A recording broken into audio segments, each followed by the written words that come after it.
읽었던 마가복음 9장 38절에서 42절까지의 말씀을 통해서 제목을 이르시되 금하지 말라 이렇게 한번 정해봤습니다. 한번 따라해 봅시다. 이르시되 금하지 말라. 이 말은 예수님께서 지금 제자들에게, 또 축소하자면 요한에게 지금 하시는 말씀입니다. 자, 오늘 38절 첫 번째 말씀을 다 같이 읽어봅시다. 시작. 요한이 예수께 여짜오되 선생님, 우리를 따르지 않는 어떤 자가 주의 이름으로 귀신을 내쫓는 것을 우리가 보고 우리를 따르지 아니함으로 금하였나이다. 자, 여기 이 내용을 보니까 요한이라는 사람이 예수님 앞에 지금 질문하는 내용입니다. 그런데 성경에는 이 요한이라는 이름이 너무 많이 나오더라는 거예요. 그러니까 여기도 요한, 저기도 요한인데 때로는 같은 사람일 때도 있지만 때로는 동명 이인 또는 동명 삼인일 때가 너무나도 많더라는 거예요. 대표적으로 성경에 요한 하면은 누가 떠오릅니까? 예수님 오시기 전에 그 길을 예비하고 첩경을 평탄케 했던 세례 요한, 즉 세례를 베풀었던 요한, 세례 요한이 생각이 납니다. 그 사람 이름도 세례 요한이 이름이 아니라 세례를 베풀었던 요한이라는 사람, 이걸 설명하는 거예요. 그러니까 두 번째는 오늘 본문에 나오는 예수님의 제자 중에 요한이라는 자가 나와요. 예수님의 12제자 가운데 사도 요한, 이 사도 요한이라는 사람이 결국 뭘 기록하냐면 사복음서 중에는 요한복음을 기록을 하고 또 뭘 또 기록을 했을까요? 요한 1서, 2서, 3서, 그리고 성경의 맨 마지막 책인 요한계시록을 기록한 사람이라는 거예요. 여기 본문의 주인공은 예수님의 제자인 사도 요한을 일컫는다는 것입니다. 또 사도행전 같은 데는 특별하게 요한이라는 이름이 등장하는데 사도행전 같은 데 나오는 요한, 또 그 바울의 서신서에 나오는 이 요한은 어떤 사람이냐? 마가 요한이라는 사람이 있어요. 마가 요한. 마가 요한이 누굽니까? 예수님께서 십자가 지시기 전날 밤에 어떻게 했어요? 성만찬을 하실 수 있는, 유월절을 보내실 수 있는 다락방을 제공한 사람이 누구였어? 마가 요한의 집에서 그걸 했다라는 거예요. 그러니까 그 부잣집의 어떻게 보면 아드님이에요. 도련님이에요. 근데 결국 그 장소가 어떻게 변합니까? 오순절 성령께서 임하실 때 예수님을 따르던 무리들이 120명이 한 군데 모여가지고 성령을 기다리고 있었을 때 그 장소를 제공해 준 집이 어디더라? 마가 요한의 집이더라는 거예요. 그러니까 120명이 한 군데 한꺼번에 들어가서 예배를 드릴 수 있는 다락방, 그것도 안방도 아니고 다락방이 있다는 것은 그만큼 집이 구조가 어떻다라는 겁니까? 크다라는 거예요. 어쨌든. 그래서 120명 정도 들어가서 기도하고 예배하고 성령을 기다릴 수 있을 정도라면 아무리 타닥타닥 앉는다고 해도 어느 정도의 공간이 확보가 되어야 된다는 것입니다. 이 마가 요한은 그만큼 부잣집 도련님이었다라는 거예요. 그리고 또 사도행전에 나오는 또 요한이 하나 있습니다. 어떤 요한이 있어요? 우리가 잘 아는 초대교회가 힘들어할 때 뭐 구제를 하고 먹을 것을 줘야 되는데 돈은 없고 재정은 바닥나 있고 이럴 때 자기의 밭을 팔아서 딱 헌금을 한 사람이 있어요. 누굽니까? 바나바라는 사람 기억나십니까? 바나바라는 사람이 있어요. 근데 바나바는 이름이 아니고 별명입니다. 바나바가 무슨 뜻이에요? 위로의 아들이라는 뜻이에요. 그러니까 그가 온 교회 사람들이 뭐 그분들은 예루살렘이 집이 아니라 먼 타국에서 명절을 지키기에 왔다가 이 베드로의 설교를 듣고 그만 거꾸러진 사람이에요. 개종한 사람들이에요. 그러니까 집으로 돌아가지 않고 이 교회에서 그냥 사도들을 통하여 말씀 받는 게 얼마나 은혜로웠든지 집도 가지 않고 거기에 있다 보니까 교회에서 뭘 제공을 해줘야 돼요? 잠자리야 교회에서 그냥 모이는 데서 마가 다락방에서 자면 되지만 그러나 실질적으로 그 사람들에게 뭘 또 제공을 해줘야 돼요? 먹을 것을 제공을 해줬어야 된다는 거예요. 그러니까 처음에는 먹을 것을 제공을 해줬지만 이내 뭐 들어오는 헌금은 뭐 한정이 돼 있고 이러다 보니까 교회에서 그만 재정이 떨어지는 것 같습니다. 이때 이 바나바라는 사람이 교회의 어려운 재정을 파악하고 교회가 해야 할 일이 있는데 재정이 없어서 못한다는 것을 눈치를 채고 자기 개인의 밭을 팔아서 그거를 돈으로 만들어가지고 사도들 앞에 내놓습니다. 이것으로 지금 음식을 나누지 못하는 이 상황 속에 좀 어려움을 좀 불을 좀 꺼보십시오 하고 헌금을 했다. 이 헌금 소식에 온 교회가 이제는 먹지 못하다가 먹을 것이 생기니까 어떻게 된 거예요? 우리식으로 말하면 나 바나바 집사님 볼 때마다 아유 할렐루야 참 믿음 참 좋으십니다라고 칭찬을 하고 당신 덕에 우리가 이렇게 굶주리지 않고 또 이렇게 말씀을 받는데 어려움 겪지 않게 되었습니다 라고 또 칭찬을 하고 인사를 하고 이런 분위기에 있었던 적이 있다. 근데 이걸 배 아파가지고 시샘을 하다가 결국 잘못을 저지른 부부가 있었어요. 그게 누구예요? 아나니아 삽비라 부부였다라는. 자, 이거는 본문의 내용이 아니기 때문에 다음에 또 기회 있을 때 말씀을 나누고자 하고 이렇게 성경에는 요한이라고 이름한 사람들이 많이 등장하고 있다라는 것입니다. 근데 오늘 본문에 나오는 이 요한은 어떤 요한? 예수님의 제자 사도 요한을 의미한다라는 것입니다. 근데 이 요한은 어떤 사람이냐? 제자로서의 프라이드가 굉장히 강한 사람이었어요. 나는 예수님을 따라다니는 제자야. 그것도 직계 제자야. 이게 무슨 말이냐면 예수님께서 항상 12제자와 다니시다가 어떤 중요한 포인트가 있을 때는 세 제자만 따로 이렇게 데리고 가시는 일들이 많이 있었어요. 이 세 제자가 누구였습니까? 첫 번째 베드로, 두 번째 야고보, 세 번째 요한입니다. 베드로, 야고보, 요한 이 세 제자를 따로 데리고 다니신 적이 많았는데 제자들 입장에서는 우리가 직계 제자고 수제자이고 특별한 제자이기 때문에 우리를 따로 구분하셨구나 라고 착각을 하고 예수님을 따라다녔지만 사실 예수님 입장에서는 그들이 뛰어나서도 아니고 다른 제자들보다 잘나서가 아니라 오히려 뭐예요? 이들이 변화되어야 할 주된 인물들이고 이들이 진정 믿음이 깊이 있게 들어가야 될 아주 문제 있는 제자들이기 때문에 그들을 따로 택해서 들어갔다는 거예요. 왜? 예수님의 생각과 이 세 제자의 생각이 유독 괴리가 있었다. 예수님은 이 땅에 십자가 지러 오신 분인데 이 세 제자들은 그렇게 생각하지 않았어요. 물론 다른 제자들도 마찬가지지만 이 세 제자만이 유독 특별하게 예수님은 로마 정권을 부수고 물리치고 새로운 정부를 수립해서 그 왕으로 앉으실 분이고 그리고 우리는 그 밑에 가장 가까이서 따라다니던 제자들이기 때문에 뭘 하여? 큰 벼슬을 얻을 한 자리씩 누릴 수 있는 그러한 위치에 있다라고 착각하고 예수님을 열심히 그것도 다른 제자들보다 더 뜨겁게 따라다니던 사람들이 이 세 제자였다라는 것입니다. 그만큼 이 요한이라는 사람이 예수님의 제자라는 어떤 이런 부분에 있어서 프라이드가 엄청났던 것인데 이 프라이드는 제대로 된 프라이드입니까? 잘못된 프라이드입니까? 잘못된 거예요. 이 자존심은 잘못된 자존심이라는 거예요. 자, 이 사람이 어느 정도 성격인가? 예수님께서 이 사람을 별명을 지어주셨어요. 이 요한이라는 사람과 형이죠. 요한의 형 야고보라는 사람, 이 두 형제인데 이 두 형제가 성격이 똑같았어요. 뭐라고 별명을 지어주셨냐면 보아너게라는 별명을 지어주셨는데 이게 무슨 뜻이냐? 우레의 아들, 천둥의 아들 이런 뜻이에요. 왜 그랬을까? 뭔가 하늘의 능력을 막 갖고 오고 막 이래가지고 그랬을까? 아니에요. 왜 우리가 가끔 목소리가 큰 사람을 우리 식으로 표현할 때 뭐라고 그래요? 뭘 삶아 먹었다 그래? 2차 화통을 삶아 먹었다 그러잖아요. 그럼 무슨 의미냐면 목소리가 다른 사람보다 훨씬 더 크고 또 더 나아가서 이런 사람들의 특징이 뭐냐면 평상시에 그냥 얘기하는 대로 대화하는 대로 이렇게 대화를 하면 좋은데 가만히 옆에서 듣고 있다 보면 이게 대화를 하는 건지 싸움을 하는 건지 구분을 잘 못할 정도로 그렇게 소리를 내시는 분들이 많더라는 거예요. 이 대부분 어느 지역에서 이런 분들이 많냐면요, 이 경상도에 계신 분들이 이런 분들이 많더라고요.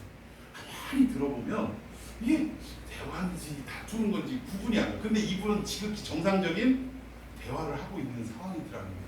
아무튼 이런 말이 있듯이 이 두 형제도 성격이 얼마나 불같았든지 우리가 비 올 때 천둥 칠 때 어떻습니까? 잔잔하고 있다가 갑자기 어느 순간인가 빠릉빠방 하니까 사람들이 깜짝깜짝 놀라게 되잖아요. 그러니까 이 두 형제가 성격이 이렇게 불같았다. 천둥처럼 갑자기 막 아무런 조짐이 보이지 않다가 갑자기 소리를 지르고 막 그냥 언성을 높이고 막 이러는 경우들이 많이 있더라는 거예요. 그래서 예수님이 우리 식으로 말하면 죄송합니다. 성격이 뭐 같아서? 아주 뭐 맞아서? 우리 그런 얘기 많이 하잖아요. 성격이 뭐 맞다고요? 지랄 못하고 그런 얘기 하잖아요. 하도 성격이 그렇게 급하고 우리 식으로 얘기하면 지금 뭐예요? 무슨 장애? 분노, 조절, 장애가 있더라는 거예요. 화를 낼 때 내고 좀 좀 누그러뜨릴 때는 누그러뜨려야 되는데 이건 때와 장소를 구분하지 않고 11번 났다 하면 그냥 있는 대로 분노를 쏟아붓는 이런 특징이 있는 형제들이 야고보와 요한이었다라는 것입니다. 자, 누가복음 9장 52절부터 한번 읽어보십시다. 어떤 일이 있었냐면, 교독합니다. 사자들을 앞서 보내심에 그들이 가서 예수를 위하여 준비하려고 사마리아인의 한 마을로 들어갔더니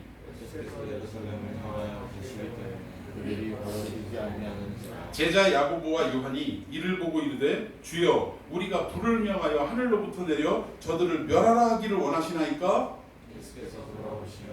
함께 있습니다. 함께 다른 마을로 가시니라.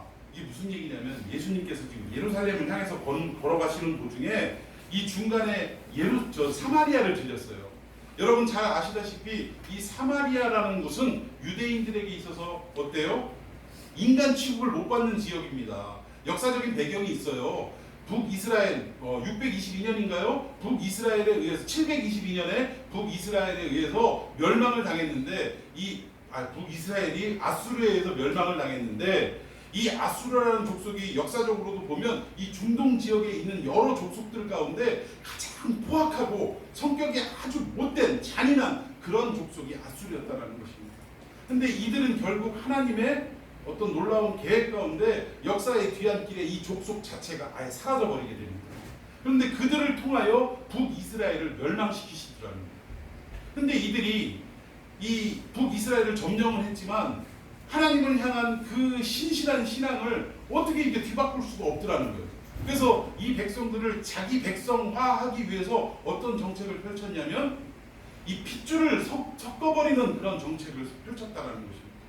그러니까 유대인들끼리 결혼을 해서 계속 애를 낳고 또 종교적인 가르침을 입고 이러니까 자기들의 통치가 먹히질 않는 거예요. 그래서 결국은 유대의 여자들로 자기들의 씨를 갖게 해서 자녀들을 막 낳게 해서 혼혈 족속을 막 만들어냈다라는 거예요. 그러면 결국 그 집의 가장이 아수르인이기 때문에 결국 그 2세들, 3세들이 결국 무슨 교육을 받게 되냐? 아수르의 교육을 받게 되더라는 것입니다. 그래서 결국 그렇게 민족을 말살시키려는 정책을 펼쳤었다라는 거예요. 그러니까 남유다 사람들이 이 북이스라엘 사마리아를 볼 때는 어때요? 신앙을 배반한 사람들, 믿음을 저버린 사람들, 이렇게. 그리고 또 핏줄이 유대인들의 그 거룩한 선민의식이 있는데 이 핏줄이 흐려져 버리고 더러워진 백성들, 이렇게 해서 인간 취급도 안 하던 그런 때라는 거예요. 그런데 이런 사마리아를 요한복음 4장에 보면 예수님이 가셨어요? 안 가셨어요? 가셨어요. 거기에 대표적인 사건이 뭡니까? 수가성, 우물가의 여인을 만나시고, 그리고 오히려 그 여인을 통하여 메시아임을 드러내시고, 또 온 마을 사람들이 이제는 여자의 말을 들은 거로 메시아가 아니라 내가 직접 예수님의 말씀을 들은 거로 그가 메시아임을 안다라고 고백했던 사건이 있습니다. 그리고 예수님을 영접했던 사건이 있어요. 그런데 그랬던 이 사마리아가 지금 어떤 상황에 처해 있냐면 예수님이 예루살렘으로 가는, 그러니까 목적지가 예루살렘으로 가신다라는 것을 알고 나서 어떻게 했어요? 예수님을 받아들이지 않았다라고 53절에 기록하고 있습니다. 그러니까 우리만의 예수님이 되기를 원했지 결국 어떻게 된 거예요? 예루살렘으로 가신다고요? 그럼 결국은 당신도 유대인만 사랑하고 유대인만 위하는 선생님의 틀림이 없지 않습니까? 그러면 그냥 가시오 하고 예수님을 받아들이지 않았다는 거예요. 이런 상황에 이 야고보와 요한이 이 현장을 목격하고 뭐라고 얘기를 했냐면, 예수님 하늘에서 그냥 불덩어리가 떠내려갖고 이것들을 사그리 태워버리라고 기도할까요? 라고 얘기를 하는 거예요. 그러니까 예수님이 그들 보고 돌아보시면서 꾸짖으셨다. 근데 다른 사본에는, 우리 정통 성경에는 없지만 다른 사본에, 이 옛날 사본에는 어떤 말씀이냐면 여기 꾸짖으시고 라고 해서 아마 좋은 성경을 가지고 있는 분들은 숫자 1 이렇게 돼 있는 걸 볼 수 있을 거예요. 그 밑에 보면 어떤 말이 나오냐면, 어떤 고대 사본에는 55절 끝에 다음 말이 있음. 이르시되 너희는 무슨 정신으로 말하는지 모르겠구나 라고 예수님이 말씀하십니다. 그러니까 여기서는 단순히 그냥 돌아보시고 꾸짖으셨다라고 하지만 다른 사본에는 뭐라고 자세히 나와 있냐면, 너희들이 무슨 정신으로 이런 말을 하는지 모르겠구나라고 혼내셨다라는 것이 기록되어 있는 사본이 있다라는 것입니다. 여러분, 이 내용은 뭐냐면, 계속해서 읽어드리면, 인자는 사람의 생명을 멸망시키러 온 것이 아니요 구원하러 왔노라 이런 말씀이 사본에 붙어 있다는 거예요. 그러니까 예수님이 이 땅에 오신 것은 말 안 들고 배척한다고 해서 그들을 불로 멸하러 이 땅에 오신 것이 아니라 오히려 그 사람들을 어떻게 하러 오셨다고요? 구원하러 오셨다라고 예수님이 분명히 밝히고 있다는 것입니다. 근데 제자들은 예수님의 그 의도를 모르고 예수님을 영접하지 않는 사마리아 사람들에게 불덩어리를 그냥 하늘로부터 내려가지고 다 태워 죽여버릴까요? 그렇게 예수님께 말씀을 했더라는 것입니다. 여러분, 이 정도 되면 요한이라는 사람의 성격이 어느 정도인지 아시겠습니까? 우리도 교회 노방전도 한다고 합시다. 노방전도 하는데 어떤 분들은 전도지도 받고 예 교회 가겠습니다. 아니면 예 알겠습니다. 뭐 이런 식으로 하지만 어떤 사람은 붙잡아놓고 말이지, 아니 왜 받기 싫은 걸 왜 주는 거냐고 막 따지기 시작하고, 또 만만한 학생들 같으면 그걸 붙잡아놓고 막 혼을 내피는 그런 사람도 있더라고요. 참, 아니 본인이 받아들이지 않을 거면 그냥 가면 되는데 그걸 열심히 전도하고 있는 아이를 붙잡아놓고 막 혼을 내키더라고요. 제가 언제 한번 학생들 데리고 노방전도 나갔다가 이 현장을 목격하고 멀리서 보고 막 쫓아갔는데 그새 막 자전거 타고 가버리더라고, 아저씨. 그 딱 가보니까 애는 막 울고 있고, 얼마나 혼내켰는지, 무슨 말로 혼내켰는지 말도 안 하고 막 울고 있더라고, 애가. 그러니까 이런 경우를 딱 겪었을 때 저도 막 화가 나더라고요. 막 화가 나더라고요. 근데 이런 경우를 겪었을 때 지금 요한과 야고보가 뭐라고 하냐면, 아니 주님, 저 노방전도 하는데 방해하고 오히려 우리 학생들을 뭐라고 하는 저 인간을 아주 그냥 3대가 재수없게 만들어버릴까요? 이런 얘기랑 똑같은 거예요. 근데 요한이라는 사람이 이 성격이 보통 사람이 아니라는 것을 우리가 알 수 있더라는 것입니다. 심지어는 그 집안 전체가 그래요. 제자들이 다 있는데 자기 아들, 그 어머니가 자기 아들 야고보와 요한을 한 사람씩 딱 손에 잡고 예수님 앞에 나와서 주여, 주의 나라가 임할 때 한 놈은 주의 우편에 한 놈은 주의 좌편에 앉게 하십시오. 그랬더니 나머지 10제자가 어떻게 됐어요? 눈이 돌아가는 거예요. 아니 왜 저 집 자식들만 좌편 우편에 앉고 그럼 우리는 어디 앉으라는 거냐? 난리가 났던 적이 있어요. 그러니까 그만큼 집안 전체가 어떤 욕심도 많고 성격도 급하고 다른 사람들을 배려할 줄 모르는 그런 어떤 분위기 속의 가정이더라 이것입니다. 자, 그런데 오늘 이 일이 발생한 그 전의 배경이 어떤 배경이냐면 우리 지난주에 살폈던 내용입니다. 38절 오늘 본문의 말씀이고요. 자, 이 배경이 뭐냐면, 자, 제가 또 기록을 안 한 말이네요. 자, 이 배경이 그렇습니다. 지금 베드로와 야고보와 요한 이 세 제자가 예수님을 따라서 변화산에 올라가서 놀라운 체험을 했다는 거예요.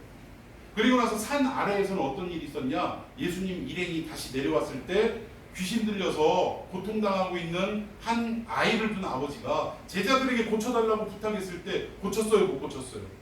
못 고쳤다라는 거예요. 이것은 단순히 남아있는 제자들뿐만 아니라 베드로, 야고보, 요한도 현장에 내려왔을 때 그 상황을 보고 어찌하지를 못했다라는 것입니다. 그러니까 모든 제자가 다 못 고쳤다라는 거예요. 그래가지고 예수님 앞에 조용히 가가지고, 아니 예수님은 고치는데 우리는 왜 못 고쳐? 왜 못 고쳤죠? 라고 물어보실 때 예수님이 뭐라고 그랬어요? 기도 외에는, 또 다른 책에는, 다른 복음서에는 기도와 금식 외에는 이런 종류가 나갈 수 없느니라 말씀을 드렸습니다. 그리고 기도, 금식, 이거는 정말 밥 굶는 거 금식을 말하고 또 뭐 하나님 앞에 무릎 꿇고 기도하는 그런 기도를 의미한다기보다는 이 기도의 정신이 뭐예요? 내가 구한다고 구해지는 것이 아니라 하나님께서 나를 어떻게 기도의 장소로 이끌어 가시고 기도하지 않고는 견딜 수 없도록 하나님께서 만들어 가시더라는 거예요. 그리고 금식은 뭐예요? 음식을 먹어야 살아갈 수 있는 이 원리가 이제는 그것을 포기하고 음식이 아닌, 먹을 것이 아닌 하나님으로부터 내가 삶을 살아갈 수 있다라는 그 원리로, 가치관으로 바꾸는 고백을 말하는 것입니다.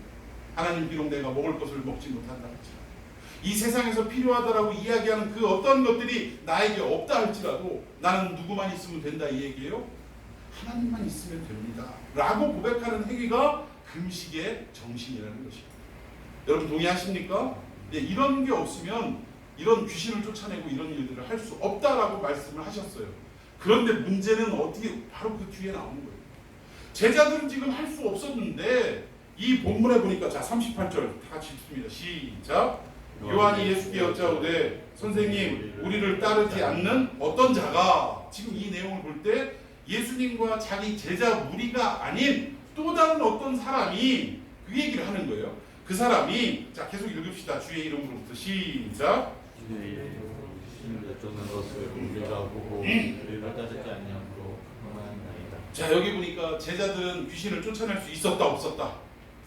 없었어요. 그런데 자기들과 함께하지 않은 어떤 자가 누구의 이름으로? 주님의 이름으로, 예수님의 이름으로 뭘 하고 있었어요? 귀신을 쫓아내고 있더라는 것입니다. 나는 할 수 없었는데, 제자들은 할 수 없었는데 우리와 함께하지 않는 또 다른 어떤 사람이 그 일을 예수의 이름으로 능히 하고 있더라는 거예요. 여러분 이걸 다른 말로 우리식으로 표현하면 교회 안에 누가 지금 귀신 들린 사람이 왔는데 담임 목사는 아무리 기도를 해도 귀신이 안 나가요. 안 나가는 상황이에요.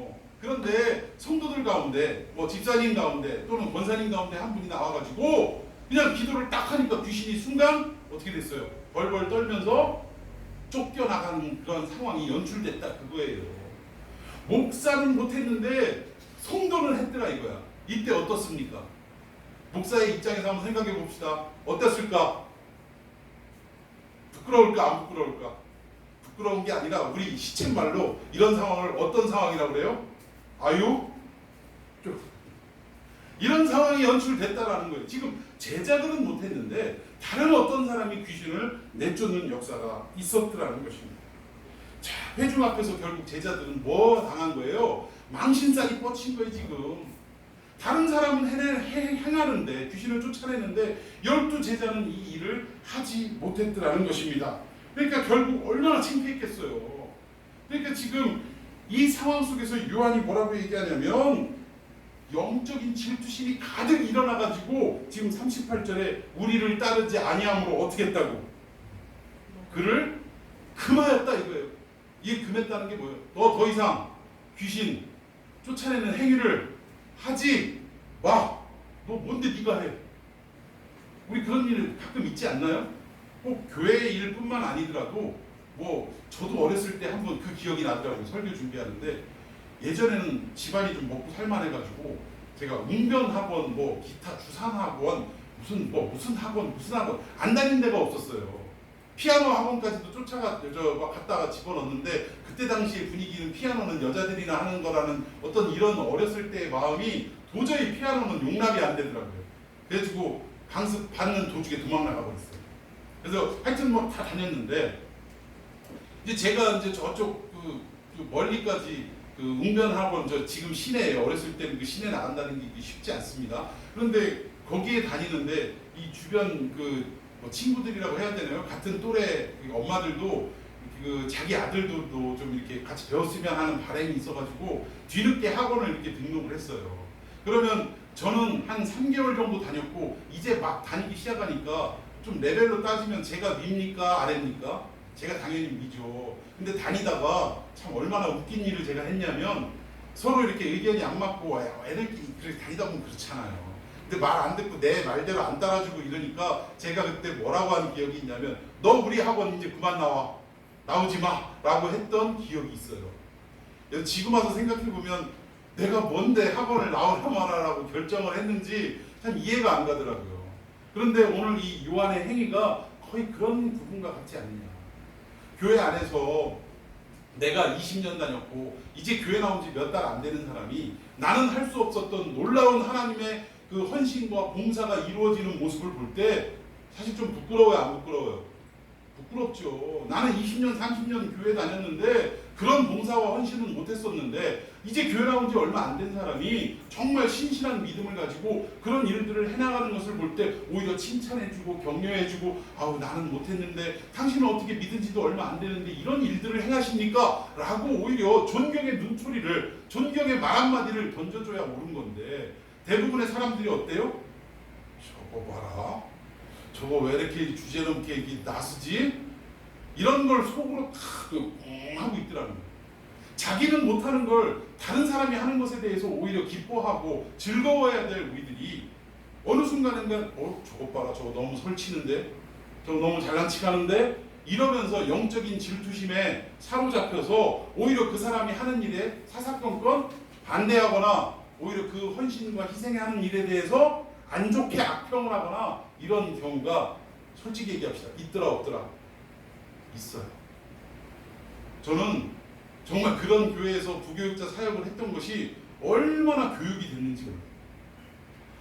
별의별 거 가지고 막 어떻게 그렇게 사는지 모르겠어요. 누가 어떤 행위를 했다고 하면 그것에 대해서 박수 쳐주고 칭찬해주고 하면 끝날 일을 갖다가 막 계속 생각을 하는 거예요. 저게 저렇게 해갖고 인기를 끌었단 말이지. 저거 내가 생각을 하는데 이러면서 그냥 막 혼자서 그냥 골머리를 앓고 안 해도 되는 막 그런 어떤 생각 속에서 헤어나오지를 못하는 것을 제가 여러 번 봤어요. 근데 여러분, 이것은 다 영적인 질투심에서 나오는 모습들이라는 것입니다. 오늘 요한도 그냥 예수님의 이름으로 귀신을 쫓는 그런 장면을 봤으면 비록 우리와 함께하지는 않지만 다른 공동체에 소속되어 있지만 그래도 저가 예수님의 이름으로 하는 행위 자체에 대해서 태클을 걸지 않고 오히려 칭찬해주고 오히려 같이 기뻐해주는 역사가 있어야 되는데 너 이제부터 하지 마. 너 우리랑 같이 돌아다니는 사람 아니잖아. 하지 마 하고 금했다라는 것을 예수님 앞에 지금 보고를 하고 있더라는 것입니다. 자, 예수님이 이 보고를 들으시고 뭐라고 말씀하시는지 자 39절 40절 다 같이 읽습니다. 시작. 예수께서 이르시되 예수가 내 이름을 택하여 등한 일을 행하고 수시로 나를 부정할 자가 없느니라. 우리를 반대하지 않는 자는 우리를 위한 아멘. 동의하십니까? 예수님이 요한의 말을 듣고 뭐라고 말씀하셨냐면 내 이름으로 의탁하여 일을 행했던 모든 것들은 그럼 결국 그런 내 이름으로 일을 행하면서 나를 비방할 사람이 있다 없다. 예수님의 이름으로 헌신하고 예수님의 이름으로 봉사하고 예수님의 이름으로 기도하고 예수님의 이름으로 말씀을 증거하는 이 사람들이 예수님을 욕하는 사람이 있더라 없더라? 없다라는 거예요.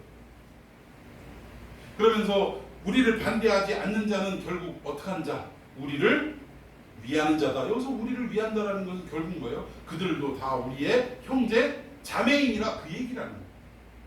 그러니까 너 질투심 때문에 그들에게 반대하지 말고 그들을 막아서지 말고 그들이 하는 사역에 대해서 태클 걸지 말아라 그 얘기예요.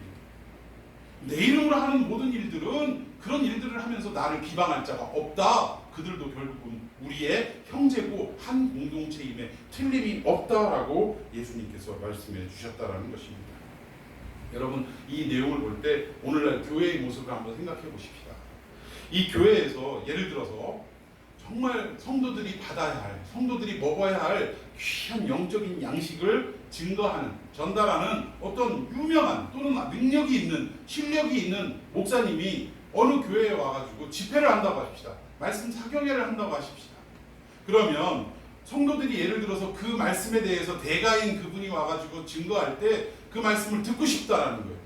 그래서 자기 교회 목사님에게 목사님, 아무개 목사님이 오셔서 이러이러한 말씀 사경회를 한다고 하시는데 저희들 참석해도 되겠습니까? 라고 물어볼 때 목사님들이 이거 건강한 목회라고, 건강한 그 집회라고 가서 말씀 듣고 정말 귀한 양식을 먹고 오라고 하는 게 옳습니까? 아니면 다른 교회 가면 안 돼요.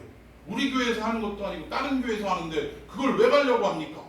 안 됩니다. 우리는 우리 교회 안에서 하지 않는 모든 집회는 다 금합니다. 라고 하는 일들이 있어요, 없어요? 있더라는 거예요.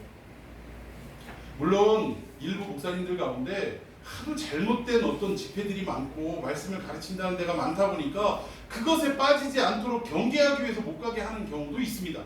그런데 적어도 그 목사님이 아는 어떤 훌륭한 목사님이 오셔서 말씀 사경회나 여러 가지 부흥회나 이런 일들을 한다면 적어도 그 말씀을 증거하는 주체에 대해서 이 목사님이 아신다면 보내야 됩니까? 안 보내야 됩니까? 보내야 맞는 거예요.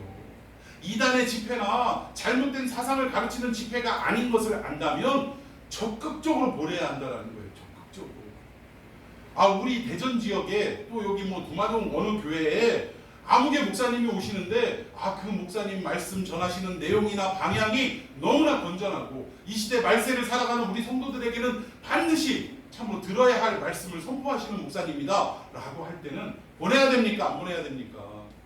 보내야 돼요. 근데 심지어는 말씀도 아니고요, 유명한 찬양 집회 인도하는 어떤 팀이 와가지고 그 찬양 예배를 드린다고 하는데도 거기를 안 보내더라는 거예요. 이유가 뭐예요?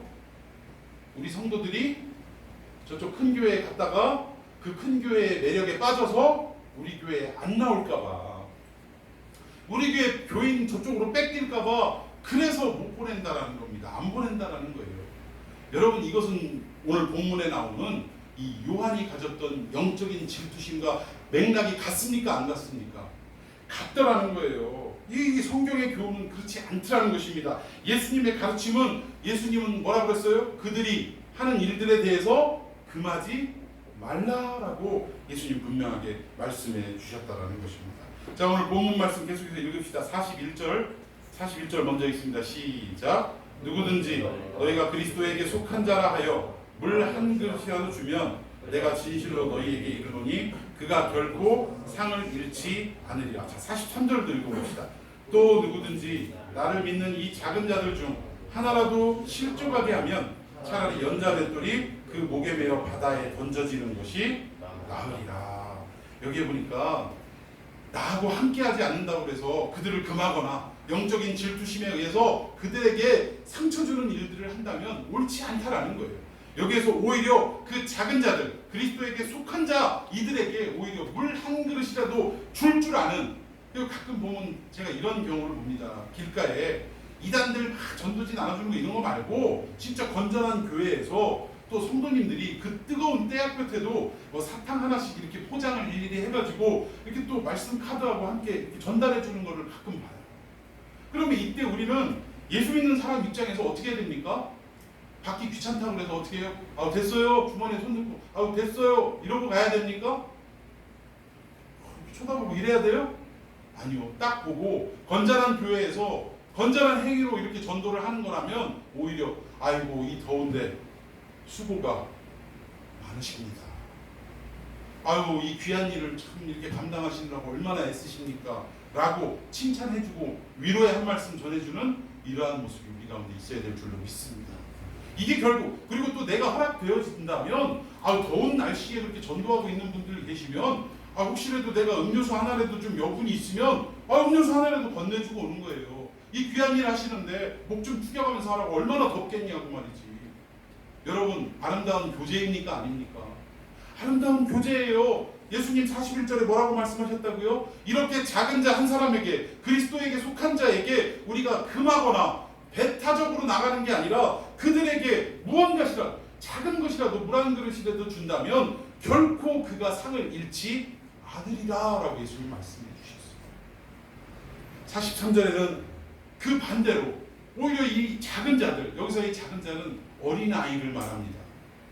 어린아이, 여기서 성경에서 어린아이는요, 순하고 천진난만하고 천사같이 착하고 때묻지 않고, 이걸 어린아이로 표현하지 않아요. 성경에서의 어린아이는요, 옛날에 그 당시에 예수님 당시로 딱 돌아가 보면 사람을 숫자로 계수를 할 때 여기도 딱 보면 하나 둘 셋 넷 이렇게 계수를 할 거 아니에요. 그런데 여기에 보니까 여자가 두 분이 있어요. 그럼 우리가 전체 지금 계수를 할 때 하나 둘 할 때 여자를 숫자에 셀까요 안 셀까요? 오늘 이 자리에는 지금 몇 분이 모였습니까? 7분이 모여있죠? 7분이 모여있지만 사실 예수님 당시로 숫자를 헤아리자면 이 자리에는 몇 명이 있는 거예요? 5명 모인 자리에 5명 모인 자리. 여자들은 숫자에 치지도 않았습니다. 그리고 또 숫자에 치지 않는 또 한 부류가 있는데 그 부류가 누구라고요? 어린아이라는 거, 어린아이. 쉽게 얘기하면 그때 당시에 통용으로 어린아이 하면 이거는 뭐라고, 인간 취급도 못 받는 잉여인간이라고 그러죠? 잉여인간, 인간 취급도 못 받는 그런 사람들을 이야기하는 거예요. 그런데 이런 작은 자들에게 오히려 실족해하고 너 이거 하지마, 너는 우리와 함께하는 자가 아니잖아 이러고 경계를 하고 배타적으로 나간다면 결국 그 사람들은 먼저 예수 믿은 우리의 모습을 통해서 실족하게 되고 시험에 들게 되고 그 결과 영적인 의미로 바라볼 때 어떻게 됐더라? 목에다가 연자맷돌을 걸고서 물속에다 빠치는 것과 똑같은 일을 행하는 것이다 라고 예수님이 말씀해 주셨다는 것입니다. 여러분, 정말 우리 교회는 어느 교회가 됐든 이 교회라는 공동체에는 부피는 크지만 사실은 그 안을 잘 돌아가게 유기적으로 움직이게 하는 것은 성도 한 사람 한 사람, 즉 작은 부품 하나하나가 잘 어우러져서 큰 덩치가, 큰 공동체가 움직여지는 것을 믿으시기를 바랍니다. 여러분, 오늘도 우리가 교회에 올 때 차를 타고 왔는데 차라는 이 큰 등치에 이 손가락만한 작은 부품 하나가 빠져버리면 운행이 됩니까? 안 됩니까? 운행이 되지 않더라는 거예요. 교회도 같은 원리라는 것입니다. 그래서 우리가 정말 훈련해야 될 두 가지가 있는데, 첫 번째는 뭐냐? 성도들 가운데, 이 교회 공동체 가운데 이 작은 어린아이와 같은 이런 사람들의 신음소리를 그냥 지나쳐서는 안 된다는 거예요. 교회에서 힘이 있고 영향이 있고 또 앞으로 직분이 좀 뭐 장로나 이런 뭐 중직자 역할을 하고 있는 이런 사람들의 이야기는 귀담아 듣고, 그냥 별거 아닌, 교회 나온 지 얼마 안 됐고 예수 믿은 지 얼마 안 됐고 또 청년이나 중고등부나 이런 아이들이 느낀 바를 갖다가 교회에다 이야기할 때 이런 작은 자들이 하는 외침에 대해서, 신음소리에 대해서 무시해버리면 된다 안 된다? 안 된다라는 것입니다. 우리 지금 이 훈련을 좀 하는 교회가 됐으면 좋겠습니다. 얼마 없는 이 소수가 모여 있을 때 오히려 작은 자들의 외침도 좀 귀담아 듣고 그들이 원하는 것이 무엇인지 또 받아들여야 될 부분은 적극적으로 수용하고 받아들이고 고쳐나가고 개선해 나가는 이런 교회가 되어야 할 줄로 믿습니다. 그리고 두 번째는 작은 것을 위해서 작은 것을 귀하게 여기는 그 시각이 우리에게 있어야 된다는 거예요. 똑같은 의미이지만 어린아이 한 영혼도 우리가 귀하게 여겨야 된다는 것입니다. 과거 교회가 본당이 있어서 본당에 한 100명이 모여 있다고 하면 교육관에 주일학교, 중고등부, 청년부 이런 성도들이 몇 명이 모였냐면 적어도 3배수, 4배수가 모였어요. 어른들이 100명이 본당에서 예배를 드릴 때 이 교육관에서는 300명, 400명이 모여가지고 예배를 드리고 이 젊은 어떤 그 청년들의 젊은 어떤 열정과 이런 것들이 폭발하는 모습이 있었고, 어린 주일학교 학생들은 정말 병아리처럼 선생님이 가르쳐 주시는 찬양과 율동을 따라하고 예수님도 그려보아요 막 이러면서 많은 활동이 이루어졌더라는 거예요. 그런데 요즘 이 시대에는 교회가 바뀌었습니다. 본당이 100명이 있으면 교육관에 가면 어느 정도 있냐? 20명 보기도 힘들어요. 20명 보기도. 그만큼 젊은 세대들이 사라져가는, 정말 그 숫자가 줄어져가는 이런 상황이라는 거죠. 그런데 이런 상황에 결국은 시간이 지나가면 지금의 40, 50대, 60대는 한 10년, 20년 지나면 어떻게 됩니까? 노년이 되고 만다라는 거예요. 지금은 한참 혈기 있고 뭐 혈기왕성하고 모든 일들을 해나갈 수 있지만 시간이 한 20년만 지나도 이 교회는 어떤 교회가 되더라? 노인들만 모여있는 교회가 되더라는 것입니다. 그러면 이런 교회가 되지 않기 위해서는 지금의 젊은 세대들, 이 다음 세대들에게 어떻게 해야 돼요? 적극적으로 관심을 가지고 또 재정이 허락이 된다면 아낌없이 투자도 하고 그들을 하나님의 말씀으로 잘 양육해 나가는 역사가 있을 때 한 20년이 지나도 그 교회는 여전히 젊은이의 교회가 되는 거예요. 여러분 동의하십니까? 우리가 그 작은 영혼들, 한 영혼들을 정말 우리가 귀히 여기는 시각적인 훈련을 해야 된다는 것입니다. 여러분 결국 이 요한이라는 사람은 오늘 본문의 당시에는 영적인 질투심에 사로잡혀가지고 한 영혼이 연자맷돌을 목에다 메고 빠치는 줄도 모르고 금하고 반대하고 뭔가 배타적으로 그렇게 대하는 모습을 가지고 있었지만 결국 나중에 이 요한의 일생을 보니까 어떻게 바뀌었냐, 어떤 사람으로 되느냐, 예수님이 12제자 중에 가장 신이 많은 이 12제자 중에 예수님이 가장 사랑하시는 제자가 누가 됐더냐? 요한이 가장 사랑하시는 제자가 되었더라는 것입니다. 아까도 설명드렸지만 이 요한은 결국 요한복음, 요한 1서, 2서, 3서, 요한 계시록을 기록하는, 그리고 12제자 중에 가장 가늘고 길게 산, 물론 그도 역시 순교를 당하고 합니다만 가장 오래 산 그런 제자로 손꼽히게 되더라는 거예요. 그리고 이 요한이 어떻게 변화되었는지 말씀을 통해서 보면 요한 1서 3장 23절 한번 다 같이 읽겠습니다. 시작. 그의 계명은 이것이니 곧 그 아들 예수 그리스도의 이름을 믿고 그가 우리에게 주신 계명대로 서로 사랑할 것이다. 사랑을 찾아보기 어렵던 우레의 아들, 천둥의 아들이었던 성격이 급한 이 불같은 성격의 요한이 사랑할 줄도 모르고 조금만 반대하면 하늘에서 불을 내려가지고 태워버릴까요? 이렇게 이야기했던 요한이 결국 예수님께서 그를 다듬고 만들어가고 설득해 가시고 그의 인생 가운데 함께 하시는 그 모든 역사를 통해 어떤 제자로 바꾸어 주셨느냐? 사랑의 제자로 바꾸어 주셨다는 것입니다. 오늘 우리의 모습을 볼 때 결국 이 시대의 요한이 누구였느냐? 우리의 삶 아닙니까? 우리의 모습 아닙니까? 우리가 믿음이 있노라라고 하지만 하나님 앞에 정말 어떻게 보면 영적인 질투심이 가득하고 또 나보다 더 잘하는 누군가를 볼 때 그 사람에 대한 어떤 시기심이 가득한 모습, 그래서 그 사람들을 비방하고 또 뒤에서 욕하고 이러는 어떤 삶이 우리에게 얼마나 많이 있었습니까?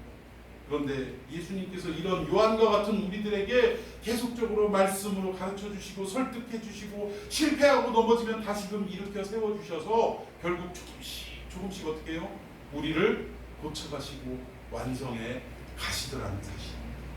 오늘 우리의 모습을 보고 나는 안 돼, 나는 부족해, 나는 이거 뭐 포기한 인생이야 라고 생각하신다면 오늘 말씀을 통해 요한의 변화의 모습을 다시 한번 여러분들이 재조명하시기를 바라겠습니다. 비록 금하고 자기와 함께하지 않는다고 시기심을 가지고 비방하고 이랬던 인생도 결국은 가장 예수님이 사랑하시는 제자, 또 그 사랑으로 어떻게 보면 가장 예수님의 어머니, 육신의 어머니 마리아를 그 요한에게 의탁할 정도로 그 정도로 인격이 변화되어지고 신앙의 모습이 변화되어지는 성숙해지는 이런 모습을 통해서 결국 우리의 모습이 지금 약해도 주님께서 우리를 붙들어 주시고 우리를 말씀으로 조금씩 깨우치시면서 종국에는 우리를 어떻게 해요? 완성해 가시는 이러한 모습이 있다라는 이 약속을 우리가 의지하고 또 바라보면서 오늘 하루를 살아가기를 예수님의 이름으로 축원해 드리겠습니다. 자, 우리 함께 찬양했으면 좋겠습니다.